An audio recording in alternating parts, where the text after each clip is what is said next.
Eksiğimizi davamlaştırıyoruz hürmetli vatandaşım. Amerika Qo'shma Shtatlari Koreyaga yana bir strategik qurol elib kirdi. Çavşambelki palachalg'a tushib qoldi.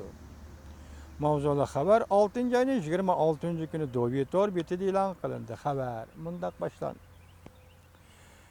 Sat sistemasi Koreyaga kirgandan keyin Amerika armiyasi Birlashgan Mudofaa rayonida bo'shliqdan qo'yib berdigan raketani Koreyaga o'rinlashtirdi.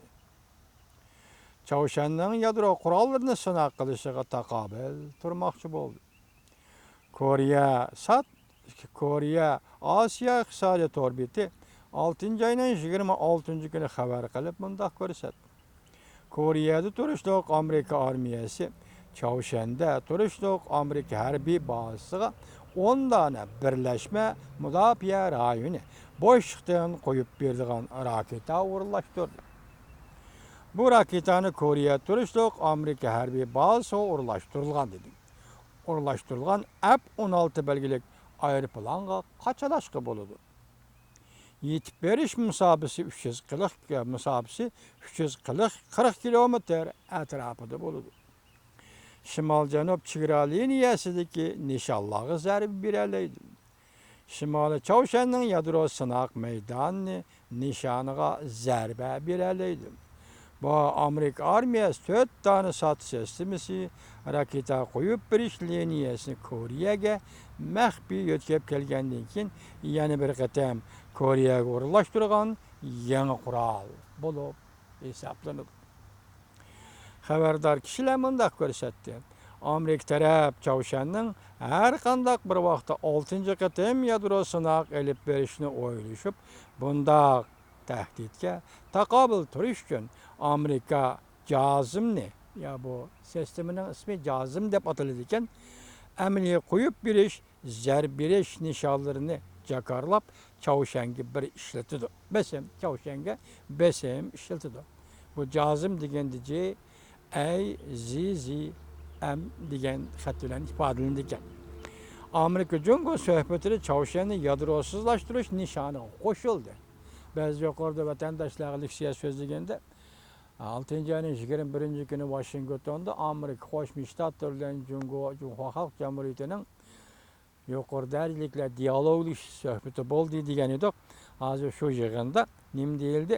Amerika Jungo suhbatida Chavshanni yadrosizlashtirish nishoniga qo'shildi. Mavzuli xabar 6 ayning 25 kuni Jungoga nazar orbitida e'lon qilindi. Xabar mundaq boshlandi. Reuters xabar qilib mundaq ko'rsatdi. Haftaning 6 kuni Jungo aloqador taraf mundaq ko'rsatdi. Jungo bilan Amerika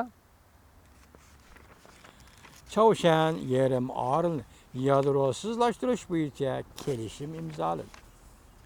Musha hafta Washingtonda o'tkazilgan Amerika Jungo yuqori darajali suhbati shuni ko'rsatdiki, Amerika Qo'shma Shtatlari Jungo Chavshan yarim orolini yadrosizlashtirish tirishchanligi to'liq amaliylashtirish bo'ladigan, qaytalanmaydigan tirishchanlikdir deyil. Ikki taraf o'rtoqlashib Chavshan yarim orolida atrofli amaliylashtirish va qaytalanmaydigan tirishchanlikni qayta sharhladi. Amerika Qo'shma Shtatlarining davlat ishlar kotibi Tillerson haftaning 4-kuni mundaq ko'rsatdi. Amerika Jungo tashqi ishlar ministri va davlat mudofaa ministri bilan uchrashganda Jungo tarafdan Chavshanga iqtisod, siyosiy besim ishlatishini talab qildi. Jungo aloqador matbuotlar xabar qilib mundaq ko'rsatdi. Yangicha yaqindan yig'indan keyin Oqsaroyga kelib, Prezident Trump bilan ko'rishdi. Ikki taraf birlik kelgan o'rtaq tunish bo'yicha mundaq ta'kidladi. Bexatarlik komitetining qaroriga butunlay qattiq amal qilamiz. Dialog va suhbatni ilgari suramiz. Demak, Chavshanga qaratgan siyosatda dialog va suhbatni asos qilamiz. Bexatarlik komitetining qaroriga qat'iy amal qilamiz. Jazolash qaroriga.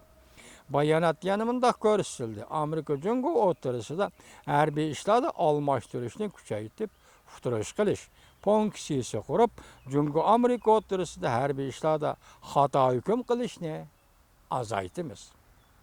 Prezident Trump o'tgan hafta bunda ko'rsatgan edi. Jungoning Chaushanga pishon bo'lish roli mag'lub bo'ldi.